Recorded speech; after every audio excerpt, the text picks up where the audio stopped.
Salut tout le monde, bienvenue à ce deuxième vidéo sur le jeu 1848 qui sera publié bientôt par GMT Games. Dans ce vidéo, on va voir déjà une première révolution, celle de l'Italie. Au cas où je vous l'aurais pas dit, je joue le révolutionnaire dans le jeu et mon adversaire Jules joue le contre-révolutionnaire, de leur petit nom le R et le CR. Le révolutionnaire de manière générale est rouge, puis le contre-révolutionnaire est orange. C'est vrai pour les marqueurs d'influence, puis c'est vrai pour les cartes, puis c'est vrai pour les armées.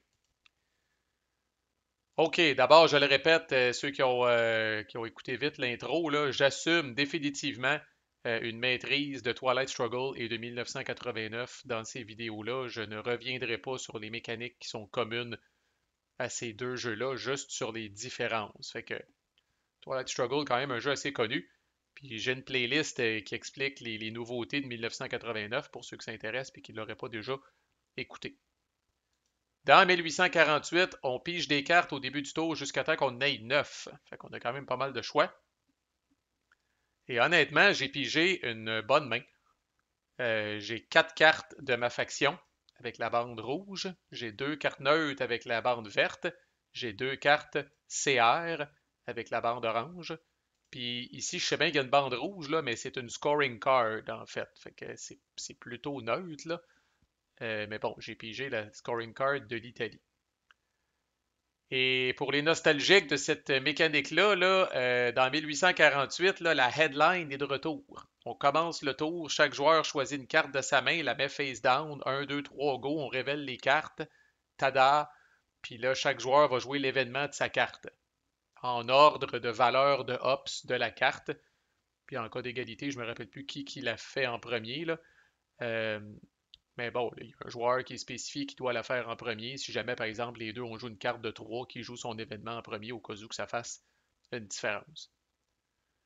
Fait que c'est la toute première chose à décider. Puis là, vous allez dire, ça n'a pas été long avant qu'il fasse une première erreur.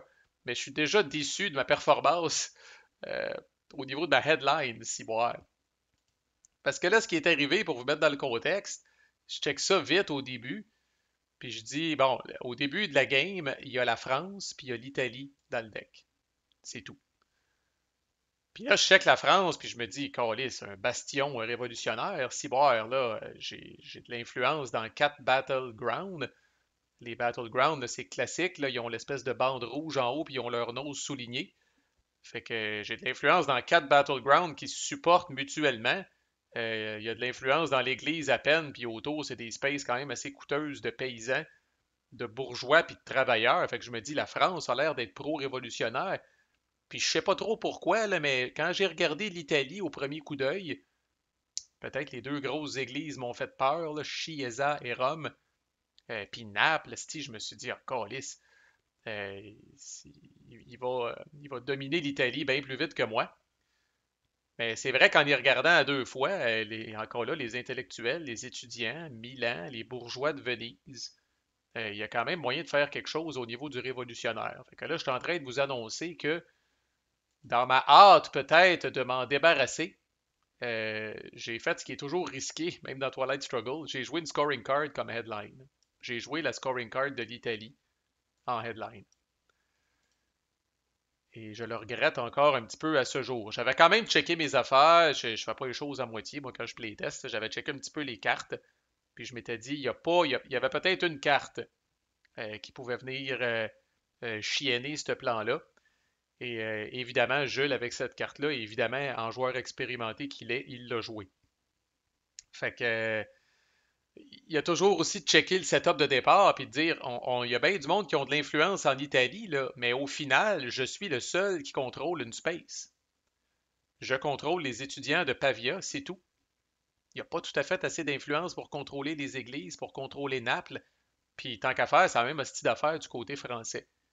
Mais je l'ai joué ce qui est selon moi la meilleure headline contre-révolutionnaire du tour 1. Puis vous allez comprendre pourquoi, parce que ça lui permet de rétablir cette situation-là dans les deux pays à la fois. Alors, assez de suspense. Il a joué Qui Pluribus. L'Église avertit les gens, met en garde le peuple contre le rationalisme. Alors, il ajoute 2 influences CR dans 3 spaces d'Église et il gagne 1 de momentum. Fait que, et Colis, c'est sans surprise, il est venu ajouter 2 d'influence ici, il en a pris le contrôle. Il est venu ajouter 2 d'influence à Rome, il en a pris le contrôle. Et il est venu ajouter 2 d'influence dans l'Église française et il en a pris le contrôle. Alors là où c'est une calice de mauvaises idées, c'est que là, en plus, en ce moment, parce que c'est les mêmes règles pour ça, il domine en Italie. Il a plus de battleground que moi. Il a au moins un battleground, au moins un non-battleground, plus de battleground que moi et plus de pays, plus de space au total, je devrais dire, que moi. Fait que là, je suis en train d'y servir quasiment 3 points de victoire sur un plateau d'argent, Calis. Son momentum, on vient le mettre ici, là, sur l'espèce de plateau de la guerre des idées. Là, on augmente son momentum de 1. La seule bonne nouvelle, c'est que Calis de carte-là est remove from the game. Mais là, voilà, il faut jouer le scoring de l'Italie. Et ce n'est pas aussi simple que de scorer la nation. Tout comme dans 1989, on a un mini-game qu'on appelait le Power Struggle dans 1989, qu'on appelle justement la révolution dans ce jeu-là, où rien n'est joué encore. On va tout piger des cartes d'un petit deck qui est ici, un deck de 60 cartes.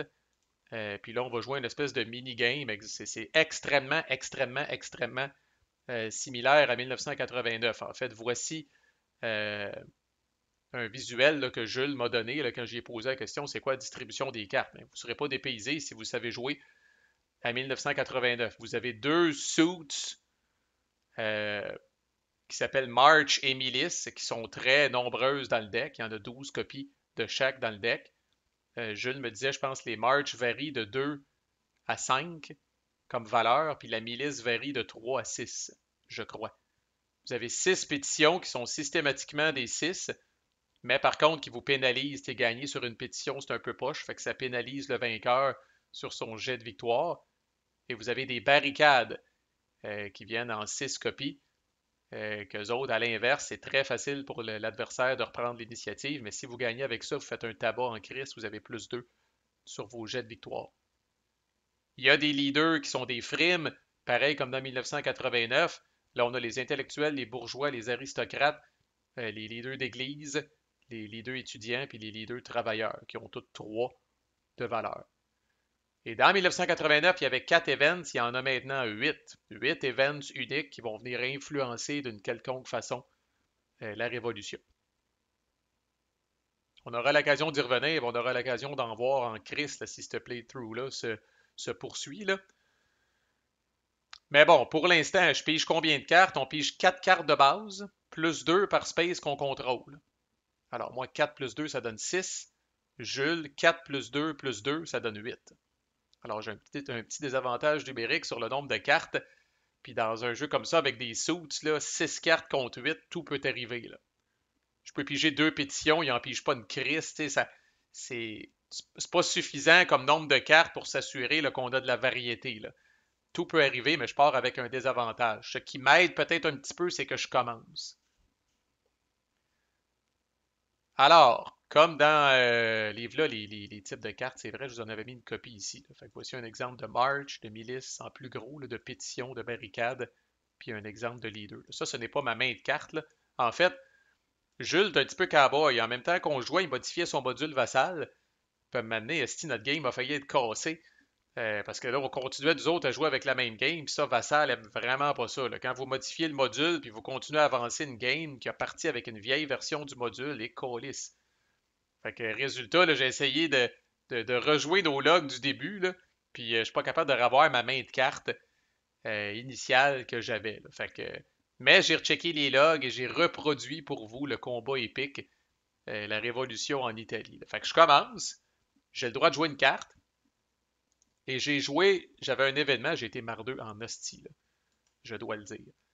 Je joue l'événement journalisme. Je peux jouer ça si j'ai l'initiative. Je perds l'initiative automatiquement. Par contre, je peux enlever un d'influence dans une space du pays où se déroule la révolution. Alors là, déjà là, ma pression baisse d'un cran, puisque je vais venir enlever un d'influence dans le Battleground de Rome, et je viens ainsi d'empêcher Jules d'avoir la domination de l'Italie, au moins. Je viens de sauver les meubles. Mais ça me coûte cher parce que là, il me reste rien que 5 cartes en main, puis c'est lui qui ramasse l'initiative. Fait que je risque de me faire je risque de me faire brasser. Fait que ça, c'est défaussé. Et là, c'est à Jules. Et une innovation que je trouve extrêmement intéressante et intrigante. À la round 2 de la Révolution, c'est le cas en ce moment, le joueur qui a l'initiative, s'il le désire, peut jouer jusqu'à 2 cartes. En fait, comme dans 1989, le joueur qui a l'initiative est obligé de jouer des cartes s'il peut jouer des cartes. Et la différence, c'est que dans 1989, c'est je joue une carte, je joue une carte, je joue une carte, je joue une carte, je joue une carte, je joue une carte, puis on brasse un dé à chaque fois, à moins qu'on perde l'initiative automatique pour essayer de reprendre l'initiative. Là, il y a moyen, à partir de la ronde 2, l'attaquant, s'il le désire, peut jouer 2 cartes de front. Et le défenseur doit matcher les 2 cartes, sinon il perd. Alors, vous allez voir ça en action pas plus tard que tout de suite, puisque Jules me rentre dedans avec une milice de 6 puis une march de 4. Et là, je dois matcher les deux. Si je ne peux que matcher le march, je vais perdre sur la milice, puis that's it. Alors, premièrement, moi, je suis content en tant qu'amateur de play by email, ça accélère beaucoup cette mini-game-là. Parce qu'on joue plus de cartes quand c'est notre tour. Là. En play by email, un Power Struggle de 1989, c'est un cauchemar, tabarnak. Et heureusement pour moi, somehow, je réussis à jouer un March 3 pour matcher son March et une milice 3 pour matcher sa milice. Et là, quand on joue plusieurs cartes comme ça, l'inconvénient, puis ça fait partie de la réflexion, puis ça fait partie de, comme je dis, pourquoi c'est intriguant comme mécanique, malgré le fait qu'il a joué une milice de 6, vu qu'il a joué une march de 4, le chiffre que je dois obtenir avec le dé pour reprendre l'initiative, c'est 4 ou moins. Et j'ai lancé un dé et j'ai pogné 3. Alors, Jules garde l'initiative. Et je rappelle, je pense pas que je l'ai dit peut-être, dans ce jeu-là, en tout temps, vous pouvez dépenser 1 de momentum pour relancer un dé. Malheureusement, je n'ai pas de momentum. J'en aurais pas dépensé de toute façon à ce stade-ci, parce qu'on va voir que c'est très précieux, là.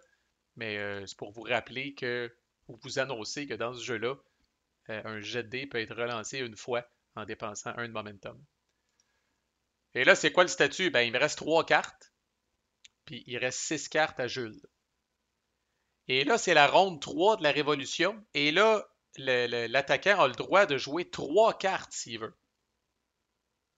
Et là, cette folie-là s'arrête ici, dans le sens où, à partir du 3e round de la Révolution jusqu'à la fin, la personne qui a l'initiative peut jouer jusqu'à 3 cartes.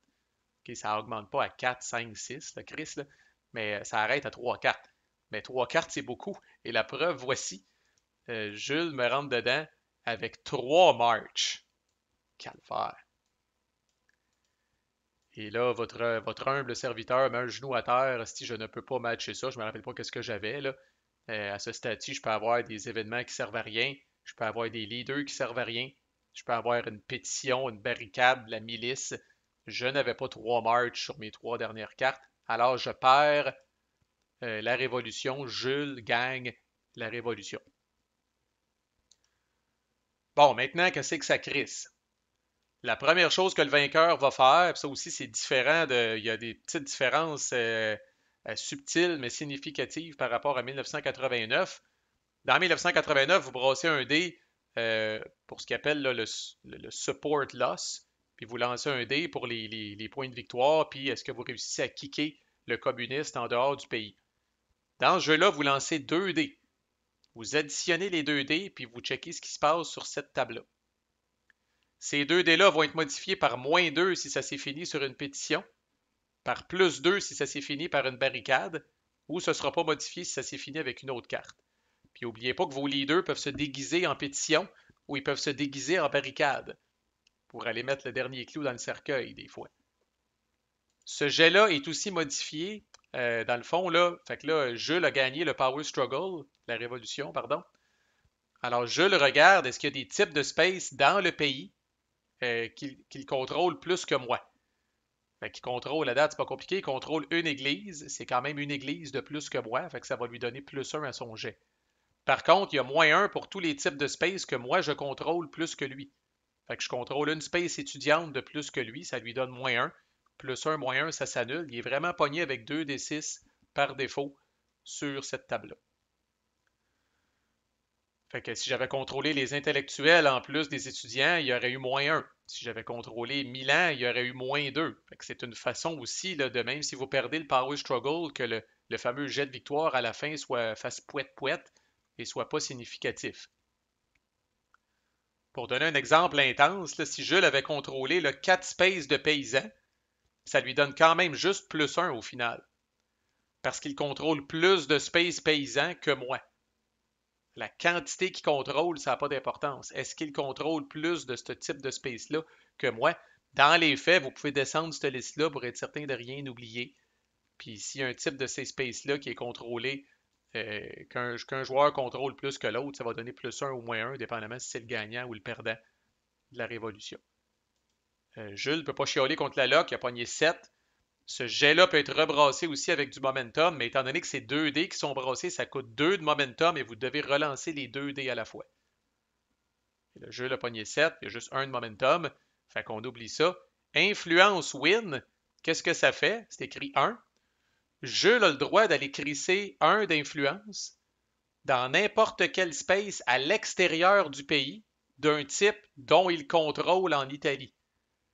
Fait que dans son cas, il contrôle juste des churches, alors il aurait le droit d'aller mettre 1 d'influence dans n'importe quel church à l'extérieur de l'Italie. C'est comme l'influence ou les répercussions de cette révolution ratée-là qui se répand ailleurs en Europe. Fait qu'au final, Jules va décider de venir mettre son point dans l'Église de France, ici. Il aurait pu le mettre dans l'Église luthérienne, il aurait pu le mettre dans l'Église polonaise. Il faut que ce soit une space qu'il contrôle à l'intérieur du pays où se déroule la révolution.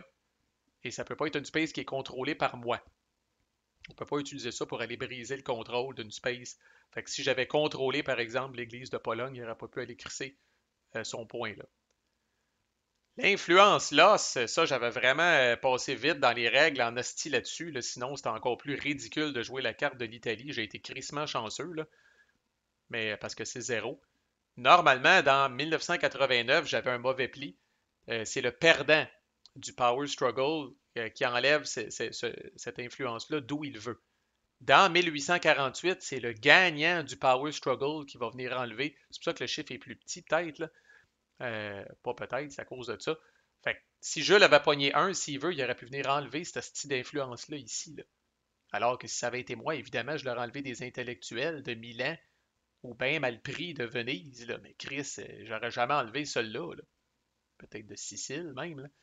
Mais je l'aurais jamais enlevé de celui-là. Mais là, si je l'avais pogné 9, 1 d'influence perdue, il aurait pu m'enlever celui-là, puis il m'aurait kické de l'Italie, j'aurais même pas eu présence en Italie.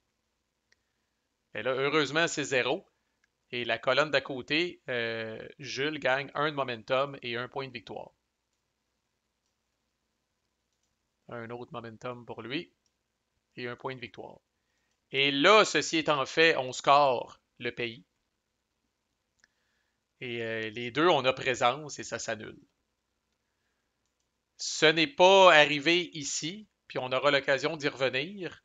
Un changement que je suis plus ou moins en amour avec, là, c'est que encore là, ceux qui maîtrisent bien les mécaniques de scoring de Twilight Struggle 1989, les Battlegrounds ne donnent pas de points de victoire additionnels lors du scoring. Alors normalement, on va dire, par exemple, je domine, puis j'ai 2 Battlegrounds, ça me donne 6 plus 2, ça me donne 8. Toi, tu as présence avec un Battleground, ça donne 3 plus 1, 4. 8 moins 4, ça donne 4. Au net, j'ai 4 points de victoire. Là, les Battlegrounds ne donnent pas de points de victoire. Alors, vous allez voir que ça donne des scénarios vraiment fuckés, ça donne des grosses différences des fois de points de victoire, dépendamment de la situation qu'on va retrouver à l'intérieur du pays. Mais là, ça, c'est un cas très boboche où il y a très peu d'influence dans le pays. Les deux, on a présence, that's it. C'est pas plus compliqué que ça. Les armées peuvent avoir un rôle à jouer aussi dans les révolutions. Jules n'a pas eu besoin d'utiliser son armée dans ce cas-là, mais on aura l'occasion d'y revenir amplement. Fait que là, imaginez, ça c'était juste la headline, mais on a quand même couvert en bonne partie la mécanique de la révolution. Là, puis en tout cas, si quelqu'un va pogner 9, si le gagnant va pogner 9 ou plus sur son jet, il serait arrivé à autre chose, mais ça aussi, on va le voir en temps et lieu. Pour l'instant, je m'arrête ici. C'est un premier avant-goût, si on veut. C'est le révolutionnaire qui part le bal au début du tour. Fait que là, ma headline étant au moins, Puis je l'ai échappé belle, honnêtement, là, juste donner un VP pour ça, là, je méritais pas ça, c'était vraiment un move de cave. Mais là, bon, on oublie ça, puis là maintenant, c'est à moi de jouer ma première carte là, dans le déroulement normal des choses. Fait que ça se poursuit dans le prochain vidéo, manquez pas ça, à plus.